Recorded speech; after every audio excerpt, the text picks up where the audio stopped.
The vast majority of the Christian world believe that the Jews were once chosen, but because they rejected Jesus and worse, killed him, so therefore they're no longer chosen. All the church fathers espouse this.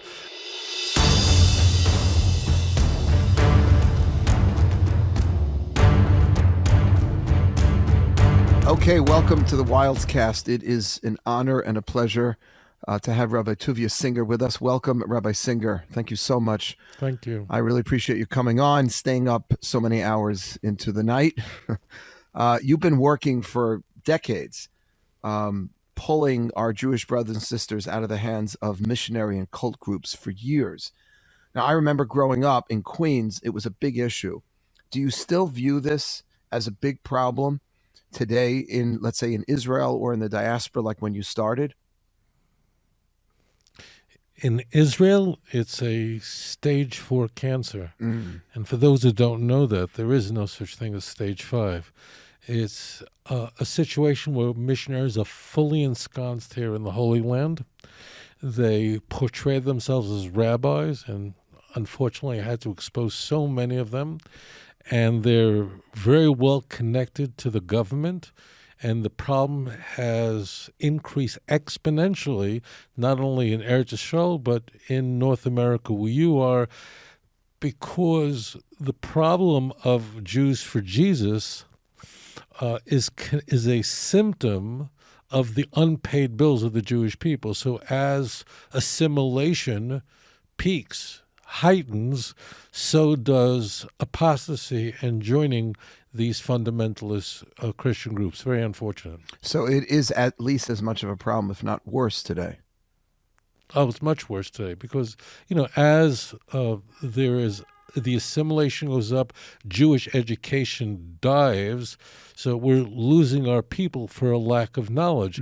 Jews for Jesus and Chosen People Ministries and all these other fabulous missionary groups that target Jews for conversion exploit this vulnerability. The people who get involved in these types of groups, First Fruits of Zion, Friends of Israel Gospel Ministries, these are not kids who went to day school and studied in a yeshiva. These are kids that maybe have a Hebrew school education, not a day school education, and they're very, very vulnerable. And those numbers as far as education is going down, and therefore Jews for Jesus are gaining an enormous amount of traction. And you say they're connected to the government of Israel, these missionary cult groups?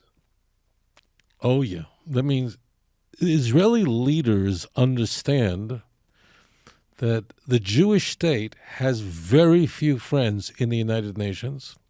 It cannot count on the European Union for support. And there are segments in the American political spectrum that are not supportive of Israel. However, there is one group which happens to be the largest voting bloc in the United States, 1 out of 5 Americans, 70 million American citizens who identify as an evangelical, fundamentalist, born-again Christian. The Israeli government recognizes that these are the true friends of Israel, the staunch allies of the Jewish state. These are the people that they can count on, and therefore the state of Israel views evangelical Christians, whether they're coming in to evangelize or not evangelize, as Israel's best friend. So that's a very big problem. And you have any numbers? Are there any stats on this, like how many Jews a year we lose to missionary groups, Jews for Jesus and the like? The estimates are that basically the amount of Jews that we've lost in North America, let's talk about North America, is equal to the size of the Jewish community to every Jew who lives in Chicago. Something about 300,000 Jewish people have crossed that line and have joined the church, have become baptized, and are attending all sorts of churches and Messianic congregations throughout North America in the places you would expect them to. 300,000. 300,000 over something over like what that, period of time would you say? over the last. So the Messianic movement started in the iteration that we see it today, where they're presenting themselves as it's Jewish to believe in Jesus. Right. We could talk about that. Began in 1973 in a huge way. In fact, that's the year that Jews for Jesus was incorporated. It's why it's called Key 73. So that's when the Messianic movement in its current version began. So the estimate is that we're talking about a half a century ago. For the viewers to understand that what 1973 meant. So in 1973, evangelical Christians recognized that the year 2000 was soon approaching. Right? They're a quarter of a century away. Moreover, 6 years earlier, Jerusalem was liberated.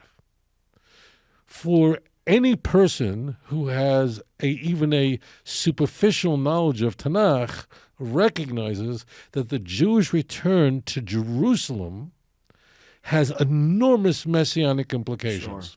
Sure. And these evangelical Christians are convinced, utterly convinced, that in order for Jesus to make a second coming, the Jews have to return to Jerusalem, and that's in Tanakh. That means the Mashiach the Jews have to return to Jerusalem or Mashiach to come, but they also believe that it is the Jewish return and the conversion of Jews to Christianity that will ignite the second coming of Jesus. Jews play a very important eschatological role in Christian thought of when Jesus is going to make a second coming. For the viewers, listeners to this show, the second coming is not mentioned anywhere in Tanakh. There is no second coming. But for Christians, they firmly believe this. So for them, in the early 70s, they realized I remember as a kid, the 67 war and this monumental event where Jerusalem the Har HaBayit was in our hands. This had a spectacular impact on the Jewish world and the Christian world. And that's what launched this. That's what sparked it. As I said, the estimates today it's an estimate. We don't know for sure. The estimates are probably about 300,000 Jews in North America. So what is, it's interesting because, in our outreach world, we're dealing with just apathy, agnosticism, atheism, right? Would you say, what ideology is a bigger threat to young Jews today? Is it Christian missionaries or atheism? Right. So the greatest danger is not Jews for Jesus. It's Jews for absolutely nothing. Right. No one's ever called himself that. No one's ever called himself that, but it's Jews for Jews nothing. for nothing. Right. That's like a great. For absolutely we nothing. stand for zero. Okay. Right. Absolutely nothing. Right. So it like chas v'chalila. So if Jews for nothing is heart disease, which is the biggest killer in the United States, Jews for Jesus cancer. It's way up there. It's the second biggest killer. Right. It's enormous. Right. However, this is the spin, the knach, the rub. Very important.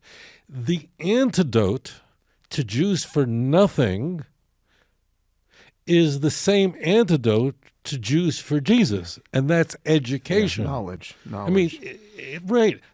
Because if education is not the answer to assimilation of any kind, whether it's Jews for nothing or apostasy to Christianity, then everything that you, Rabbi, and I am doing is wrong. Yeah. That means we are completely committed to a system that says educating our young, especially our youth, is the most important thing we can do to halt, to stem, and turn around the tide of assimilation. Yeah. So, and I'll say one more thing, and that is, and I'm not trying to be provocative here, but many Jewish families are too complacent about their child possibly assimilating out of the Jewish people. But This is the last taboo. They do not want their kids coming home believing in Jesus. Yeah. They do not want their kids coming home as Baptists. That they don't want. Yeah.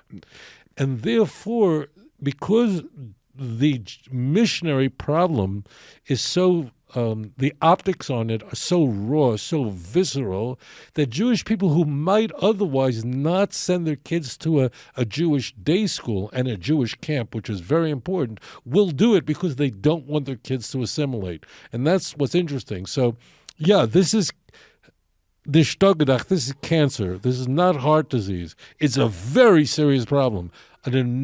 But the antidote to both problems is the same. Education. And that's education. Right. I mean, that's fascinating. Right. I think I mentioned to you, I grew up in Forest Hills, Queens, and I remember in the 70s and the 80s, there was so many Russian Jews coming, from the former Soviet Union, Right. smart but Jewishly uneducated. And they were the targets, as you remember, as you know well, that they were the targets of a lot of Christian missionary groups. But it's the same issue. You could have somebody who comes out of Harvard University, could be a very bright, well-educated person, but not Jewishly educated. So the word Tanakh, which we're throwing around here, refers to, Hebrew scripture. If you don't know Tanakh and somebody, can manipulate you a little, it shouldn't be that complicated to bring you over to the other side. Now, I have another question. Are you therefore against some of the rabbis that we both know who are working with Christian, I wouldn't say missionary groups, who are working with Christian evangelicals? Okay, I have friends who go and speak in Christian evangelical churches. They're raising money. It's Israel. And then I question them and I say, hey, what about the whole missionary thing? And they're like, listen, if, it's part of the theology, but that's not what they're about. They really are sincere in their support and love for Israel. It's not like they're doing this to get Jews to come to believe in Jesus. What's your feeling about that? Yeah, this is a very serious problem. So we have to segregate your question into two separate issues.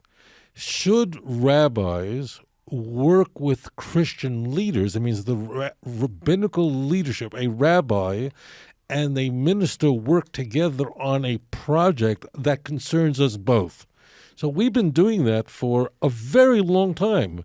Rabbis work with Muslim leaders in Europe because they're concerned about shechita/halal. That's a non-issue. Right. That's not a problem at all. Well, I need to explain. There's one caveat that every person listening to our voice right now must understand.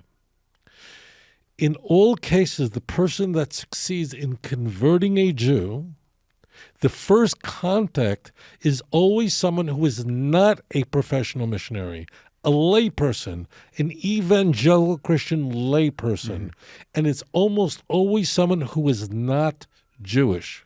It's not someone who works on the staff of Jews for Jesus. It's someone that your kid is going to meet in college. It's someone that you work with. It's someone that your nephew's going to meet in the cafeteria. Mm-hmm. So it always happens on a social level. And that's done purposely so that the person is, I guess, a little more unsuspecting. Is that the reason? No, it's the reverse. Jewish people, regardless of their affiliation or lack of affiliation with any denomination,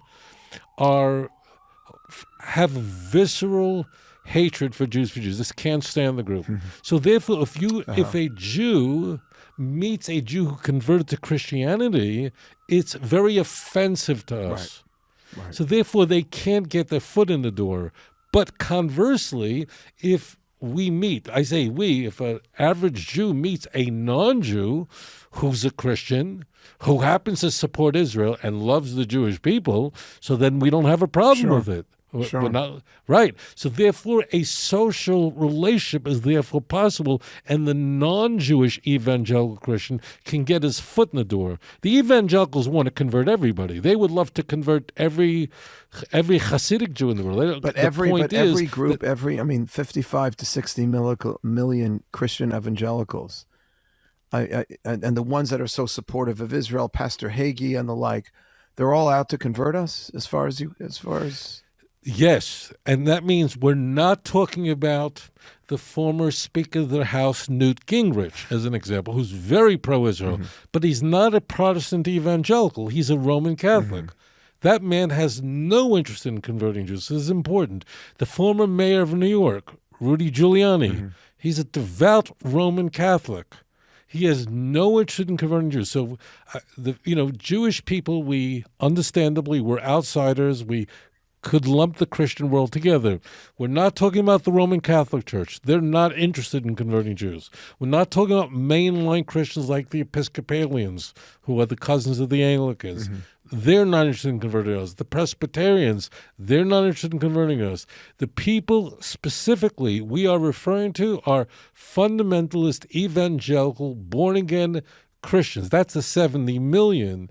These people are completely committed to bringing every Jewish person to the cross, and the central role of Jews for Jesus, therefore, is to teach evangelical Christians. They know what I've been telling you, to teach Baptist Assemblies of God, Southern Baptist parishioners, how to effectively evangelize the Jewish people. Now, you mentioned Hagee, and I will mention something about him because he's an anomaly. He's an outlier. So if you mention him, I want to say this because I don't want to mischaracterize him. He is the head of Kufi. He's probably one of the most famous evangelical leaders in the United States. Okay, Hagee, and I write about him in my book in volume 1. I'm not promoting books, but just I have a Tell us what's the name of the book. It's a 2-volume book called Let's Get Biblical. It's volume 1 and volume 2, where I go through all the texts, all the verses, all the everything. It's a massive work. Hagee, I need you who are listening to my voice right now to listen very carefully. Hagee, not the people around Hagee. They're a problem. But Hagee personally happens to embrace a theology which is very unusual called dual covenant theology. That's capital D, capital C. Dual covenant theology is very unusual. It's an outlier. But Hagee believes that Jews should not be converted to Christianity, and Jews should remain religious Jews and study Torah, and their salvation comes through keeping the Torah. This is not what typical evangelical... Christian salvation, according to Hagee, comes from Jews observing the Torah, not accepting Jesus. For Jews, only for Jews. Right, that's what I'm asking. He believes that everybody else, from Hindus to Muslim, Mamish says this openly, from Hindus to Muslim to Buddha, they all need to be converted to be saved, but just not the Jews. So interesting. The Jews have a different, fancy word coming, dispensation, meaning a different soteriological economy with God. They are saved through keeping the Torah and keeping the mitzvot. That's why Hagee is unique. He will donate money to yeshivot, especially in Israel. No other evangelical leader will do that because other evangelicals who are very pro-Israel will do anything to support Israel financially, but not giving to Jewish schools because they're not teaching about Christ. But Hagee, so here's the point. So Hagee is the head of Christians United for Israel. I know him personally very well, okay?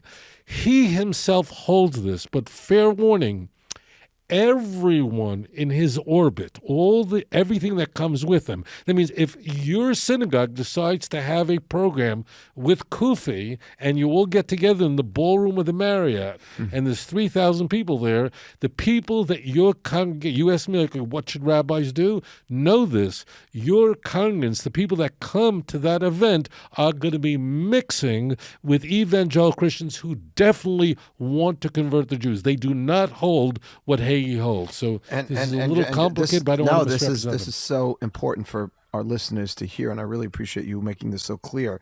So most of the others, everyone, I guess with the exception of Pastor Hagee, why are they supporting Israel, therefore? Are they, in your view, are they supporting Israel so they could get to more Jews? No. No, they're actually honest, and this is the worst kept secret in the world. They'll tell you straight away. There is a movement that began in the United States. It was a British theologian. His name was John Nelson Darby. He's actually born in I've England. heard of him, sure. Oh, okay. He comes to the United States with a new theology, and that is called Premillennial Dispensationalism. That means a lot of things, and I'm not going to go into all of them, but one part of it is directly germane to your question.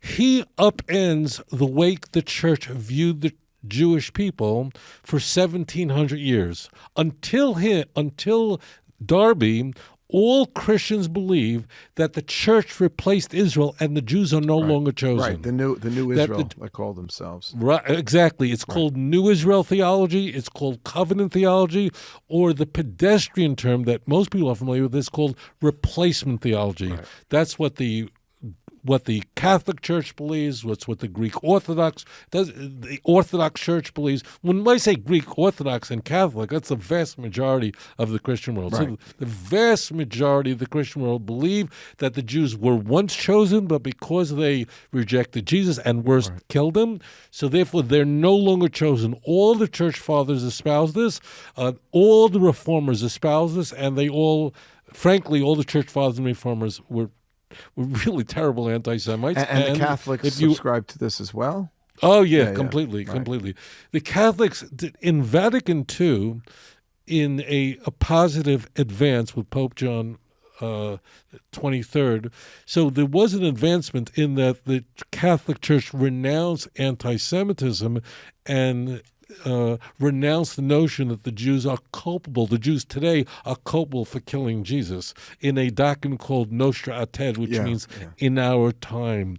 And it also removed, jettisoned anti-Semitic liturgy from the Good Friday church service, because Good Friday was not a good day for Jewish people. Good Friday, for those who don't go to shul often, I'm kidding, but that's like the day that Christians believe Jesus was crucified. That's when they mark it. So it was a horrible day for Jewish people. In our great-great-grandparents did not go out in Russia or Europe, didn't leave their homes on Good Friday. That was a bad time. So the Second Vatican Council, which was launched by Pope John Paul the 23rd, he didn't live to see it completed, but he's basically the person who came to undo what Pius XII had done. I mean, he was like turning it around. And but that didn't address the issue of replacement theology. That means in 1964, the Roman Catholic Church did not recognize Israel, had no diplomatic relations with Israel, because the church fathers all said with one voice the Jews would never return to the land of Israel. And only with the Oslo Accords in moving ahead, I don't want to go off. Yeah, no, but I want to just understand. So where is this support coming from? Theologically, the Christian evangelical, they are let's face it, in terms of money and voting, they are our best friends. So they genuinely love Israel. I want you to it's not just to get Jews to convert. It's not. No, but they'll weaponize it. So I need to explain this. Evangelical Christians will support Israel even if they thought they can never convert another Jew. They'd still love Israel and support Israel.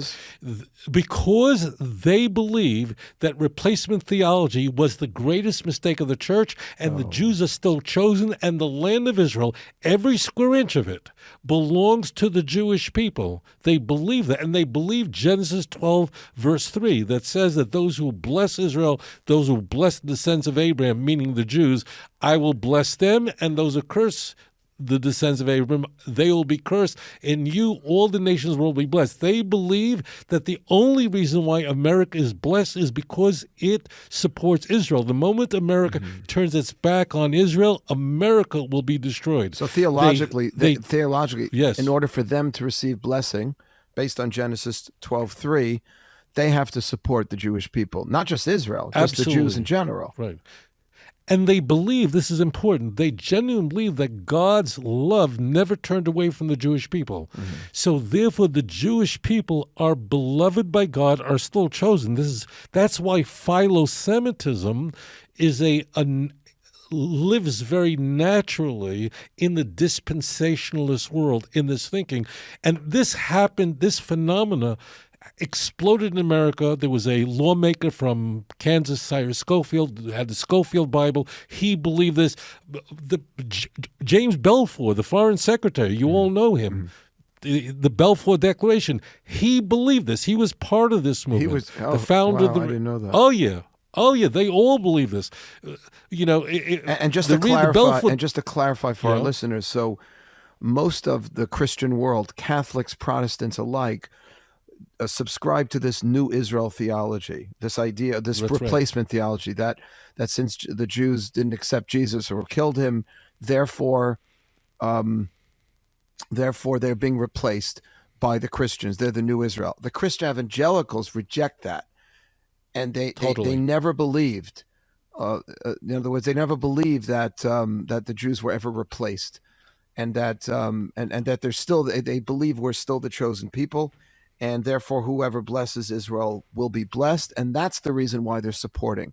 But getting back to the Christian missionary issue now.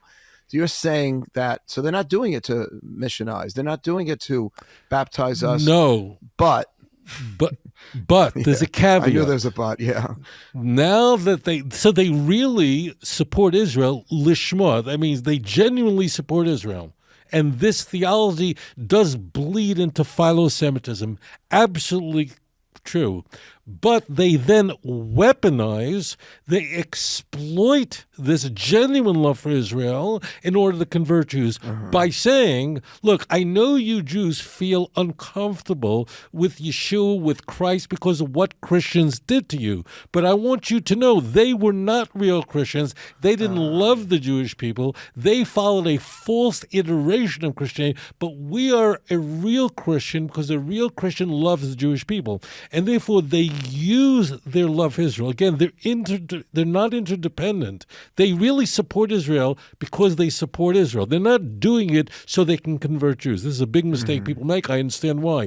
But they're not off the hook. They weaponize their support for Israel in order to evangelize and to get their foot in the door. And why would they, let me ask you a question. It seems like a little inconsistent within this theology of the Christian evangelicals, because on one hand you're saying they believe that Jews are the chosen people. On the other hand, you're saying they still want us to convert. They're not supporting Israel to get us to convert, supporting Israel because it's a value. It's a Christian value to support God's chosen people. And those who bless Israel will be blessed. So why don't they just leave us alone then? In other words, why wouldn't they be satisfied with us staying Jews? Why do they have to convert us? Right, so this is a brilliant question. Taisvis asked that question. I just made that. I'm just kidding. So here, I don't want to overwhelm those people who are listening to the show. Yeah. So they actually believe these dispensationalists believe that there are two covenants going on at the same time. The dispensationalists are the Christian evangelicals. Just want to make clear. Right, are the Christian evangelicals that are really, they're in Europe too. There are plenty of them in Sweden, all over the place. But the big center is the United States because that's where it really began. With Moody and Bible College named after him in Chicago. All these guys, and the United States was very receptive because the United States already was very philo-Semitic, the founding fathers of the United States, not just Washington, but also the founders of the Constitution. They all had an affection for Jews and Hebrew and so on, and they couldn't stand European Christianity because it was that crucible that America was born from. Right, they were fighting it. They were trying to get away from that. Right, the Church of England. So this was precisely, and Hamilton went to yeshiva. I mean, whether he was Jewish or not Jewish, that means that his mother, I don't know, and I don't care. But Hamilton had an enormous, he knew Hebrew. He could say the 10 Commandments are cited in Hebrew. He mamish knew it. Wow. So therefore, this created the United States was a place that was ripe for John Nelson Darby's for his message. Now, I want to get back to your question. These dispensations believe that there are two covenants going on simultaneously. God has a physical, earthly covenant with the people of Israel. That means the Jews are not saved because they're chosen, but loving the Jews, supporting Israel, and ensuring that Jews live in every part of Israel. And that means not just Tel Aviv, but also means Hebron. It doesn't just mean Haifa, it also means in Shechem. Every square inch of the land of Israel, they believe that's vital. So the Jews have a physical, earthly, terrestrial relationship with God that's eternal and can't be broken. And they're right, because Tanakh says so. Tanakh explicitly says that no matter what happens, I will never take my covenant away from you. No matter what you do, I will bring you back. I mean, Leviticus 26. No matter what, I'm bringing you back. So they nailed it on that one. But they believe that the church has its own covenant. That means Christians have a separate covenant, and that's a spiritual covenant only. And that is, if you believe in Jesus, you're saved. So being a Jew does not spare you of the fires of hell, of the gnashing teeth of hell. What it does, you're saying that the earthly covenant that God has with Israel will give you physical blessings and make you successful or eternal, right? But, an eternal people. But it's not going to save your soul. The only way you can save your soul is by accepting Jesus. That's right. That's exactly right. This is fascinating. Right. There's a lot of confusion about this. Is really so helpful because going back to the original question, would you be in favor of working together with, let's say rabbis and Christians, not on, let's say, like you mentioned before, on causes that are important to the two of us, but is it going into a church? Okay, well, there are halachic issues with going into a church. Fine. So it's a halachic issue. Right, there. But let's say supporting and facilitating more Christian evangelicals to come to Israel, and basically not handing over Israel, but making them really feel warm and welcome because they've been so supportive. That's complicated. No, how can you do that if even though they want to support us anyway, but we know they're weaponizing it. That's right. So that's why it's a very grave danger. I say this to rabbis, Jewish leaders. You are exposing your community to a very aggressive group that wants to bring every single congregant to Christ. And the way it happens is through the social network. Ordinarily, Jews and Christians don't have a lot of social interaction. That's right. That means they're not meeting each other. So by having that, I say to every rabbi, you got to work this one out. But understand that by getting together, it doesn't mean a church, you get together at the Marriott, or you have the Christians coming to the synagogue, you're opening the door for your community to interact with evangelical Christians, for the social network to really take hold, and it exposes people to a very grave danger. It's a very, very serious problem. And the leaders in the evangelical world, as I said, Hagee is an outlier. There are very few others like him, but there are. But that's an exception to the rule. These people all want to bring the Jewish people to Jesus. Now, what they also do is they say, "Oh, we just love Israel. The leaders will do this," and they create plausible deniability. I expose them. But what they do is, no, we love the Jewish people. But then they instruct their congregants, go to the Jews and bring them to know about the cross, tell them about Yeshua and how to evangelize them. So I think the rabbis have to take into account the danger that they're inviting. Moreover, just so you know, if you don't have these gatherings of thousands of people, you're not going to... If you don't do that, it's not going to hold them back from supporting Israel.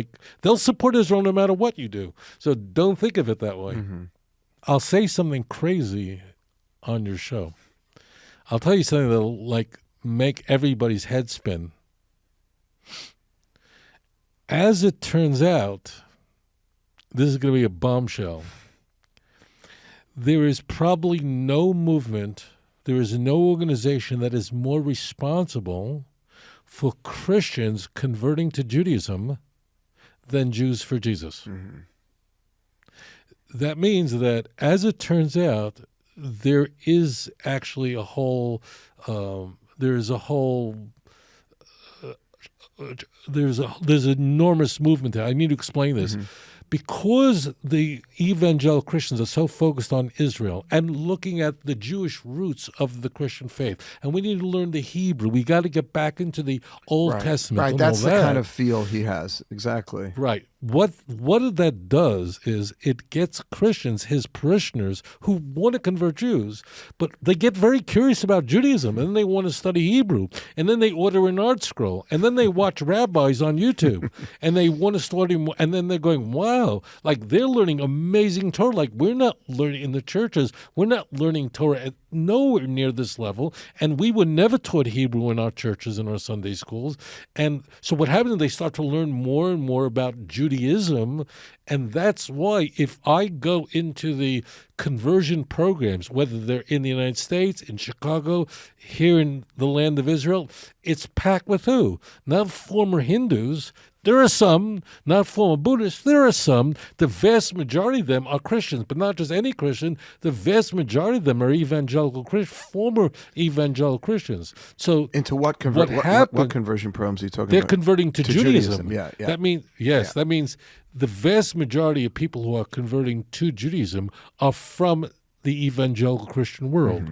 Because of their exposure to Judaism, because of you see, this all spins. There's so much convection going on here. So you understand how this is all spinning. So there is an enormous amount of homogenization going. There's a problem of Jews converting to Christianity, but as it turns out, far more Christians, evangelicals, convert to Judaism as a result of Jewish evangelism than Jews converting to Christianity.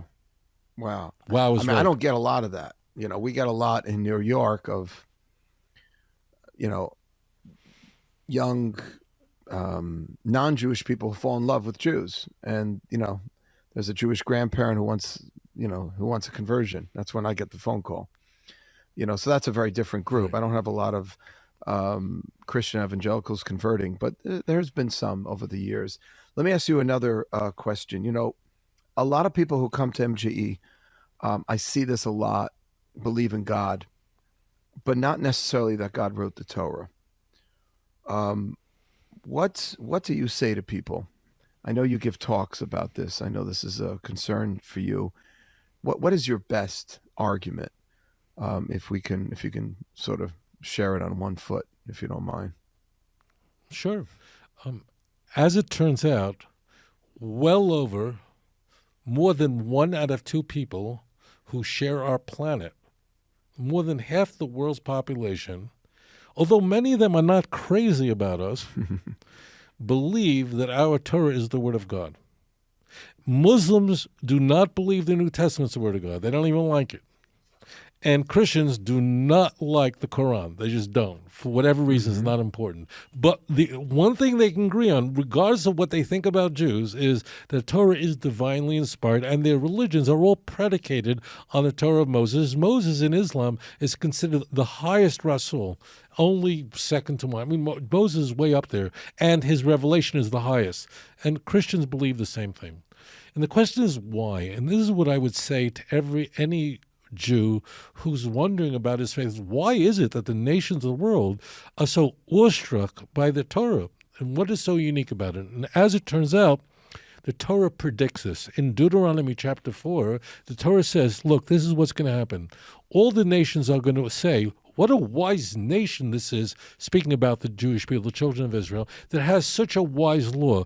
So the Torah, written in the Bronze Age, predicts that the world will be enraptured with the Jewish people and the Torah of the Jew, of the law of the Jew. However, the same chapter says, be aware that despite this, they're going to exile you, and you'll be in all nations, remaining few in number. Deuteronomy chapter 4, verse 27. What is going on here? So the author of the text is saying something very complicated, saying they're going to love your Torah, but you're going to be a problem, and they're going to exile you. Why is the Torah so attractive? What is so unique about the Jewish claim that the whole world latches onto it?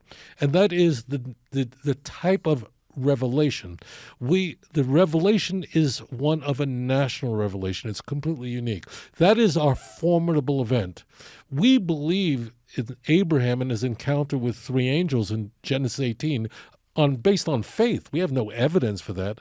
The foundation of our faith is the event that occurred at Mount Sinai a little more than 3,300 years ago, when an unprecedented revelation took place where the entire nation, every Jew was present and heard the voice of God. Moreover, I submit this to you.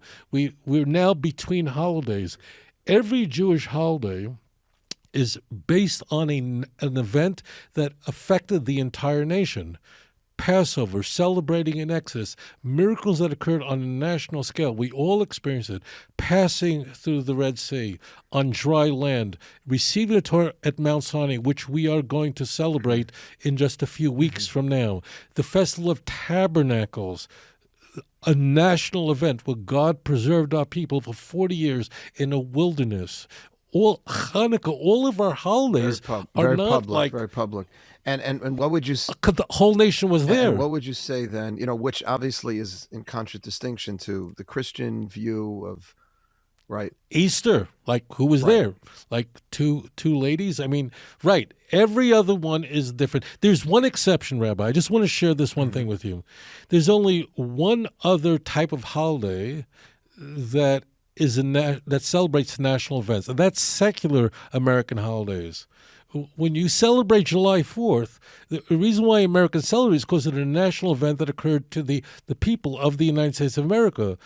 Isn't that interesting? Yeah. But all the other religious holidays, no matter which one, celebrate some event that you take their word for it or don't take their word for it, but it's never a national revelation. And thank you. And what do you then say to someone who's listening to this and says, okay, that's great if I was one of those people who lived thousands of years ago and I was part of witnessing that great event, the Exodus from Egypt, the giving of the Torah at Sinai. It wasn't just to a few disciples, it was to everyone, but I wasn't there.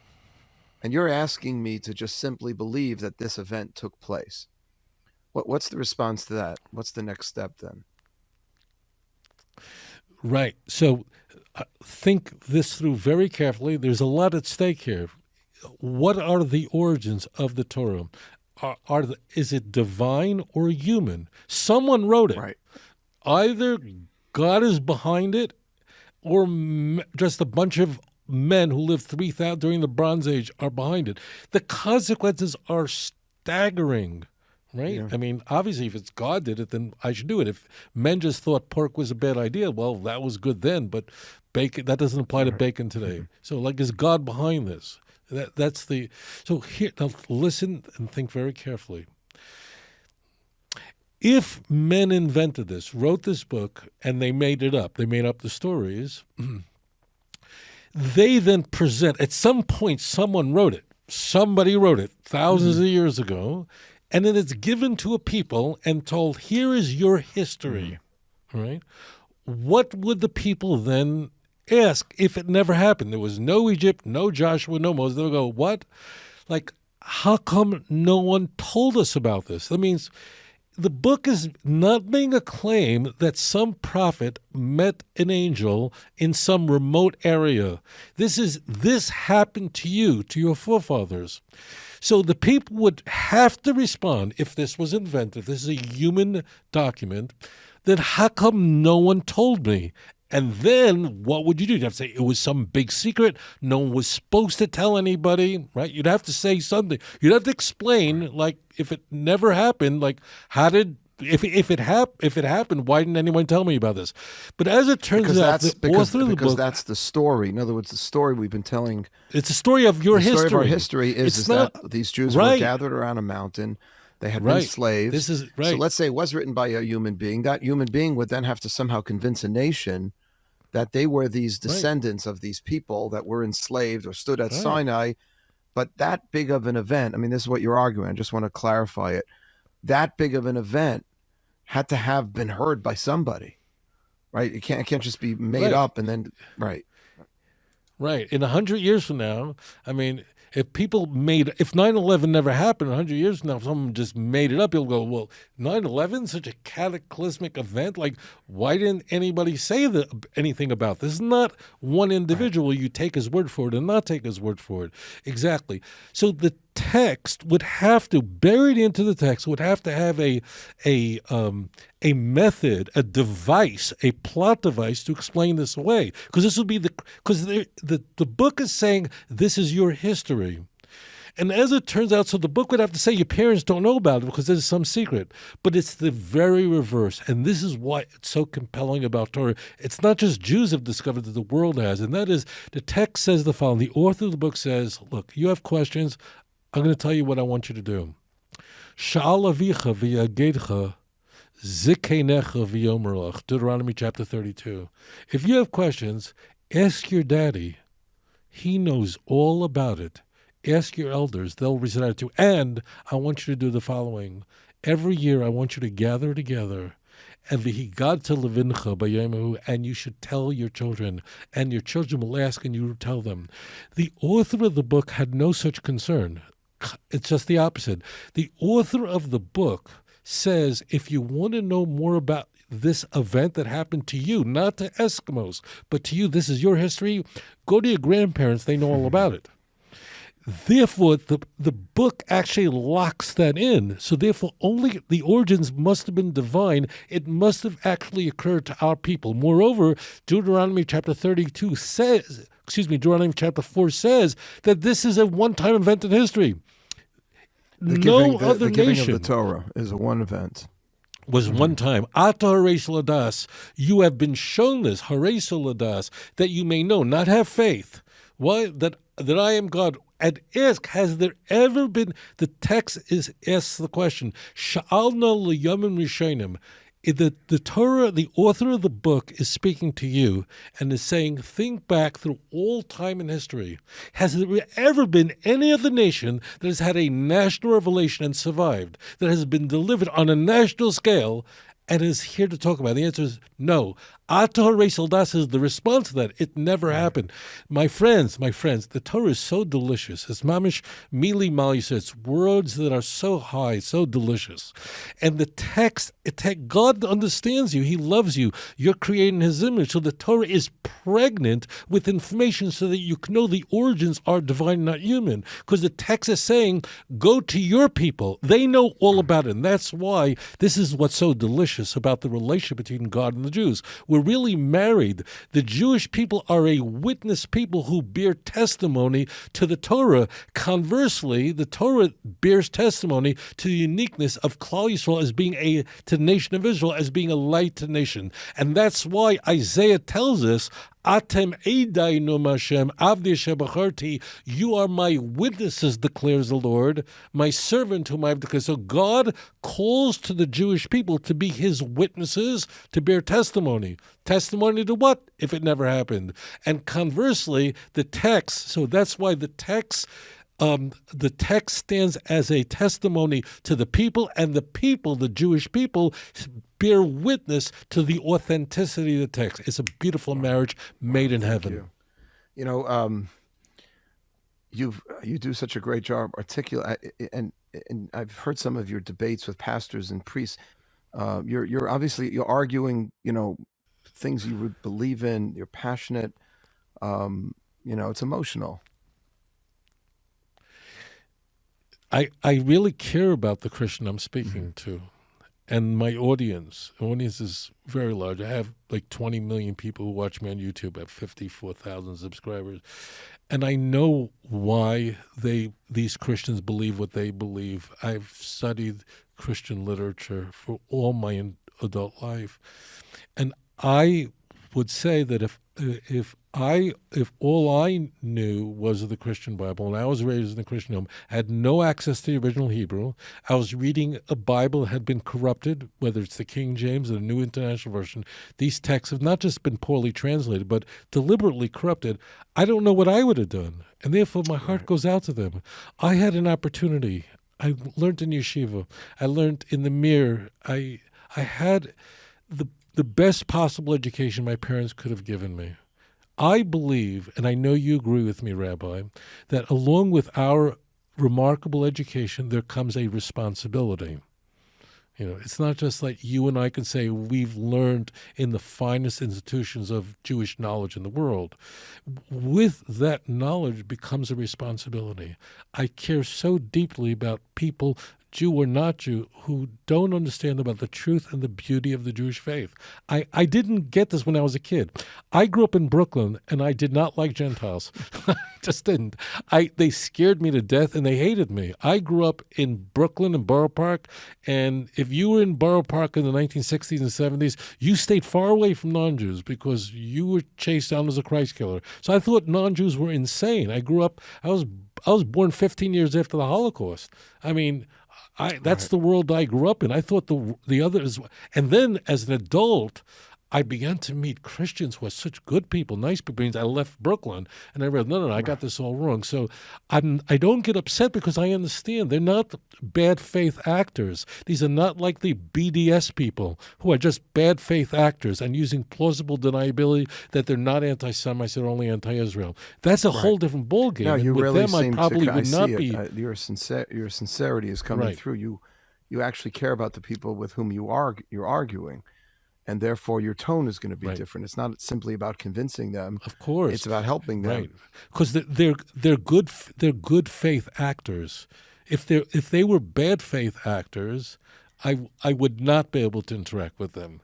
But they're good faith actors. They genuinely believe this. It's not their fault. I mean, they're told since they're a kid, Jesus loves you. They're never taught Tanakh. They're never reading in Hebrew. They have no access to the original. I mean, what do you expect? Yeah. I mean, if you're exposed to that kind of literature, so that's why I care about them. So I never get angry. And just the opposite, I feel enormous affection for them. Let me ask you one last question. Actually, just two last ones. We're talking about Christianity now. So many of my students are drawn towards the more Eastern faith systems, Buddhism, even Hinduism, Taoism. You spent time in Indonesia. What did you learn over there in regard to the Eastern religions, and how does it inform your view of Torah, and any tips for an outreach rabbi over here trying to demonstrate to my students? I've been teaching a lot more of Tanya and more Kabbalistically inclined, to show the spirituality that lies within Judaism. But so many people think if you want real spirituality, you got to become a Buddhist. What did you learn from your experience in Indonesia? Right. So I served as rabbi of Indonesia for 5 years. Now, most people going, Indonesia, that's Muslim. It's the fourth largest country in the world. 240 million of them are Muslims, but there are more than 30 million Christians. There are probably about 10 million Hindus, an enormous amount of Buddhists, and I interact with them on the thousands of islands throughout Indonesia over the years I was there. And what I discovered is, it's this, when you look at the expression of the devout, whether they're bowing before a statue of Buddha or whether they believe in Allah and they believe in Muhammad, or they're Jews, it's the same look on their face. It's so obvious that we are hardwired for God because we're created in the image of God. And we all want to connect to the divine. It's undeniable, and also in the Muslim world, I'm very deeply connected to them because they really appreciate what I'm doing. They really don't like Christians.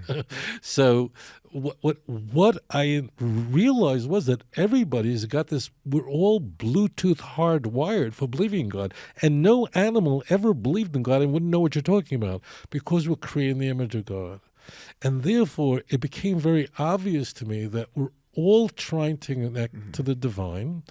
And the Torah is merely saying there are all these different ways, but this is the proper venue in order to cherish a true relationship with HaKadosh Baruch Hu. And while it's true if you're married, it doesn't mean that other experiences are not there or people just lose attraction for other people. No, but God is saying that, look, I am the one to whom you are married. That's why the book of Song of Songs, Rabbi Akiva believed was the Holy of Holies, because Rabbi Akiva himself discovered through a relationship with the daughter of the richest man in Jerusalem about the God of Israel and did tshuva and became the great savior of the Jewish people.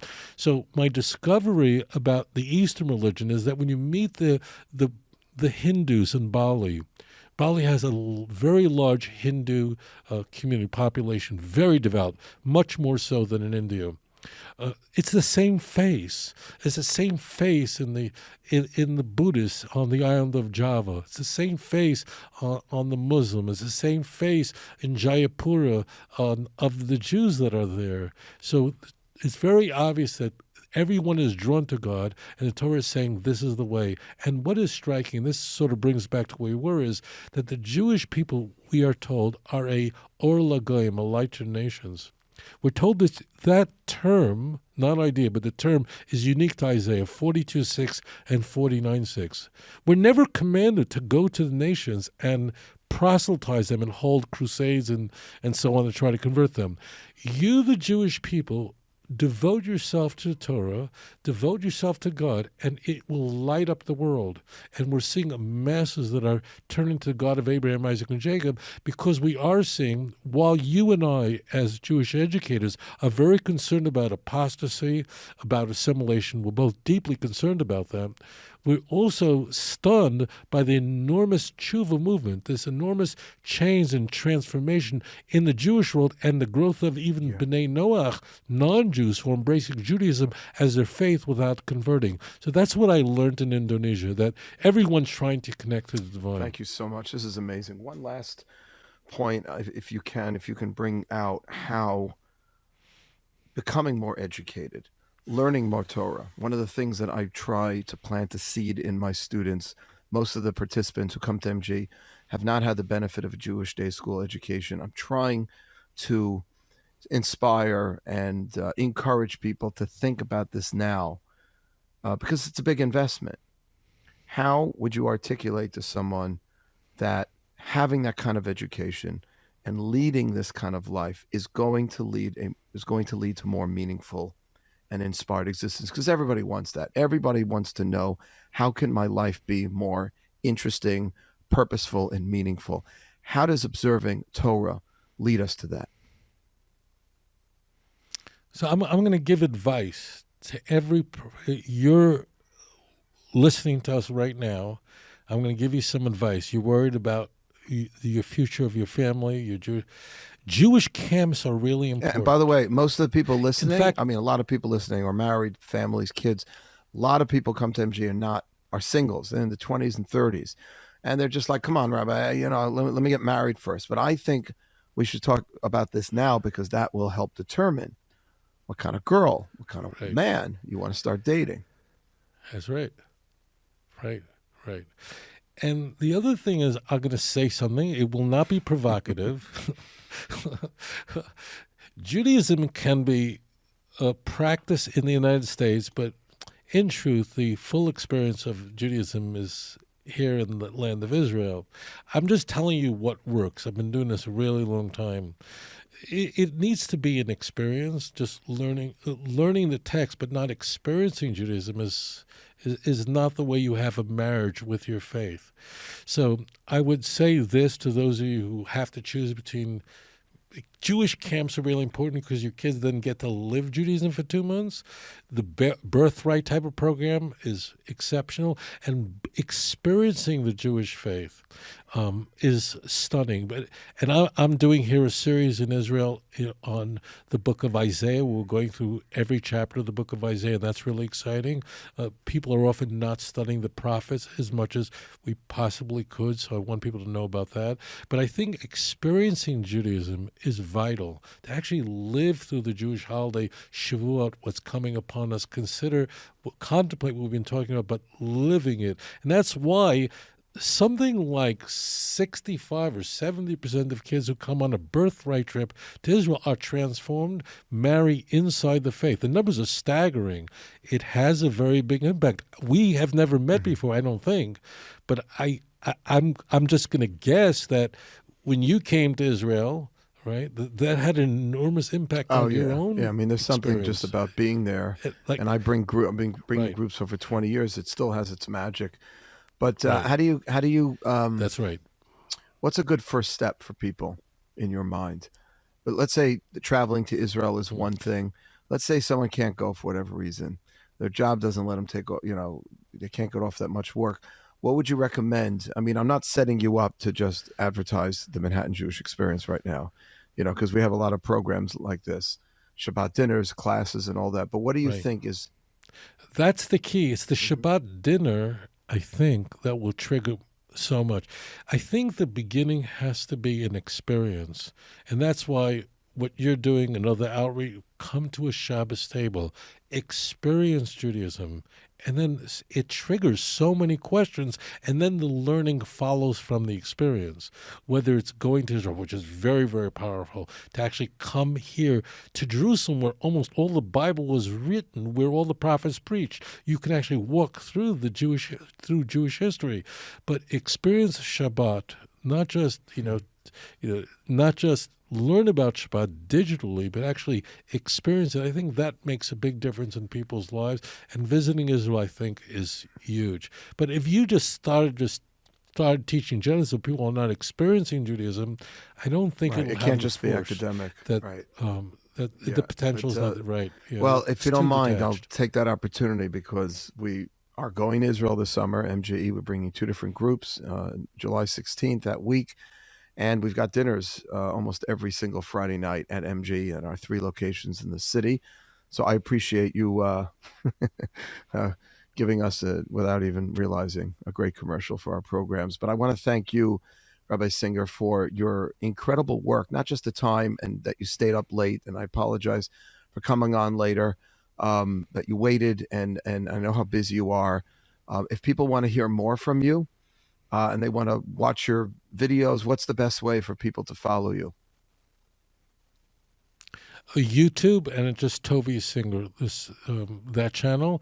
The website address is outreachjudaism.org. And you can download, it's all free. So you can, there are thousands of videos up there, and Christians are challenging me. If you enjoy the debates, a lot of people do. There's no shortage of that, and I think that it'll be very beneficial. And I'm very grateful to you, Rabbi, for the work that you're doing, spreading not just knowledge but the experience and bringing our people to the Holy Land. That has there's nothing I think that can compare to that experience of coming to the land of Israel and walking in the promised land. Thank you. Hashem should continue to bless you. You've been doing this for a long time. You should have the strength to continue to do this for a lot longer because we need your amazing work. And that was really enlightening, just to get all the different nuances about the Christian evangelical world and our attitude. Very, very important, and especially the Torah and Sinai discussion that we had. Really appreciate you coming on. And Outreach Judaism. What's the website again? .org. ORG. Outreachjudaism.org. Okay, excellent. Right. Rabbi, thank you so much, and have a Laila Tov, a good evening, and get some rest now. I really appreciate the time. It's been amazing. אדון עולם אשר מלך בטרם כל יציר נברא ואת נעשה